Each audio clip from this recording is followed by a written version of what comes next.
Hello, সালাম আলাইকুম। কি অবস্থা সবার? আশা করি প্রত্যেকে ভালো আছেন।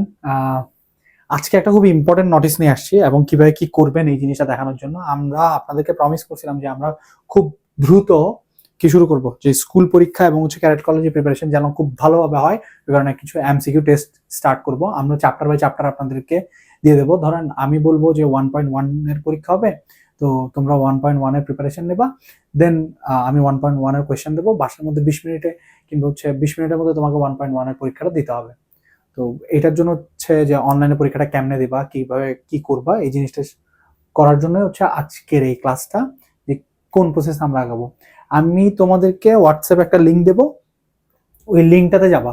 তো লিঙ্কটাতে ক্লিক করলে দেখবা যে এমন একটা ইন্টারফেস আসতেছে, অর্থাৎ তুমি দেখবা math MCQ booster series class 6 এরকম লেখা আসবে, ম্যাথ এমসিকিউ বুস্টার 001।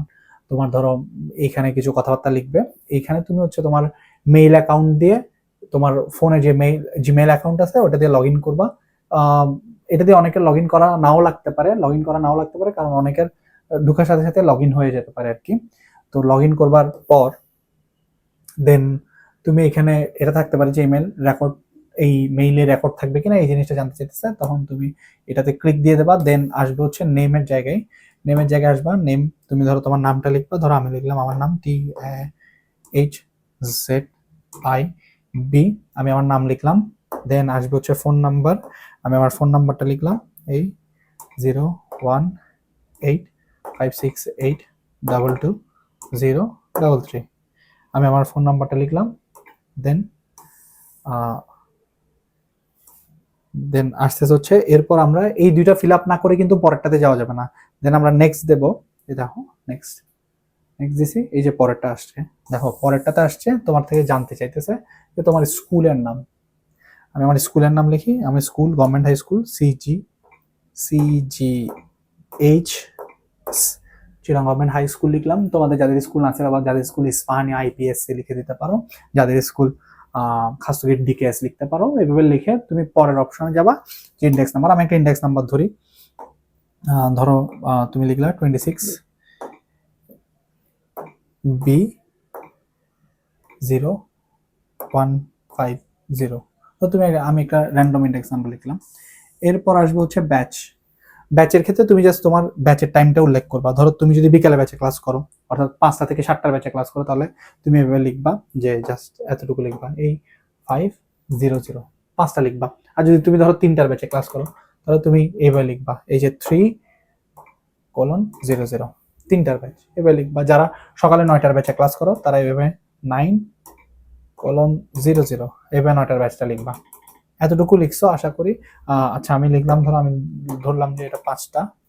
এরপর আসো যে এইখানে ধরো ব্রাঞ্চ জিসি হলে তুমি জিসিতে ক্লিক করবা, চকবাজার হলে চকবাজার ক্লিক করবা। তো ধরো আমি চকবাজার দিলাম, দেওয়ার পর নেক্সট দিলাম। নেক্সট দেওয়ার পর এবার দেখো যে কোয়েশ্চেন আসতেছে, এই সিরিয়ালে কোয়েশ্চেন আসতেছে। এটা 1 পয়েন্ট অর্থাৎ 1 মার্কস, এটা 1.1 মার্কস, 1.1 মার্কস। অর্থাৎ তুমি প্রত্যেকটা কোয়েশ্চেন আনসার দেবা। আনসার দিয়ে পরের পেজে নেক্সট দিলে পরের পেজে যাবা, তারপরে নেক্সট দিলে পরের পেজে যাবা। এবং একটা জিনিস মাথায় রাখবা, সবার শেষে পেজে গিয়ে একটা সাবমিট আছে, তুমি দেখবে এরকম একটা সাবমিট লেখা থাকবে। ওই সাবমিটে ঠিক এই জায়গাটাতে আমি তোমাদেরকে বলি, ঠিক ধরো এরকম একটা জায়গায় এসে সাবমিট লেখা থাকবে। আমি যদি তোমাদেরকে বলি, ধরো আমি এখানে দাগাই দিলাম যে এখানে কোয়েশ্চেন গুলো এক্স এর সাথে ওয়াই এর 3 গুণ যোগ করলে কত হয়, তাহলে এক্স এর সাথে ওয়াই এর 3 গুণ, x + 3y। চলকের অর্থ কি? যার পরিবর্তন হয়, যার পরিবর্তন হয় না, মাল্টিপ্লিকেশন। এই যে একটি গরু একটি ছাগলের মূল্য যথাক্রমে x ও y হলে 5টি গরু ও 6টি ছাগলের মূল্য প্রকাশ করো। এই যে x ও y, 5টি গরু 5x আর 6টি ছাগলের মূল্য 6y মূল্য। এই যে ধরো এটা দিলাম, তারপর নেক্সটে গেলাম। তো নেক্সট দেওয়ার পর এখানে দেখো, এখানে আরো দুটা কোয়েশ্চেন, এখানে আরো কতগুলো কোয়েশ্চেন দিছে। আচ্ছা আমরা কোয়েশ্চেনগুলো একটা র্যান্ডম আনসার দিয়ে যাই, ভুল বা ঠিক না আমি এভাবে একটা আনসার দিয়ে যাই। ধরো আমি দিয়ে গেলাম, যে আনসার দিয়ে গেলাম, সাপোজ এই যে এটা দিলাম, তারপর নেক্সট দিলাম। নেক্সট দেখো যে এবার আসছে এর পরেরটা। ধরো এগুলোতে আমি একটা র্যান্ডম আনসার দিয়ে যেতেছি, এগুলো কোনোটাই কিন্তু কারেক্ট আনসার কিনা আমি নিজেও জানি না, আমি ইভেন কোয়েশ্চেনও পড়ে দেখি নাই। এই দেখো সবশেষে এসে দেখবা সাবমিট, এই তুমি যখন সাবমিটে ক্লিক করবা তখন এটা চলে যাবে। সাবমিট হওয়ার পর তোমার রেসপন্স রেকর্ডেড হয়ে গেছে, অর্থাৎ তুমি কি দিছো তুমি যে আনসার করছো ওই আনসারটা রেকর্ডেড হয়ে গেছে, তোমাকে এরপর মানে রেজাল্টটা জানাই দেবো আমরা যে তুমি আসলে কত পেয়েছো, আর এগুলো কারেক্ট আনসারগুলো তোমরা পেয়ে যাবা। তো আমরা এইভাবেই হইতেছে এমসিকিউ টেস্টগুলো, অনলাইন টেস্টগুলো এইভাবে দিতে থাকবো আমরা। খুব দ্রুত কয়েকদিনের মধ্যে এই টেস্টটা শুরু হবে। আল্লাহ হাফেজ।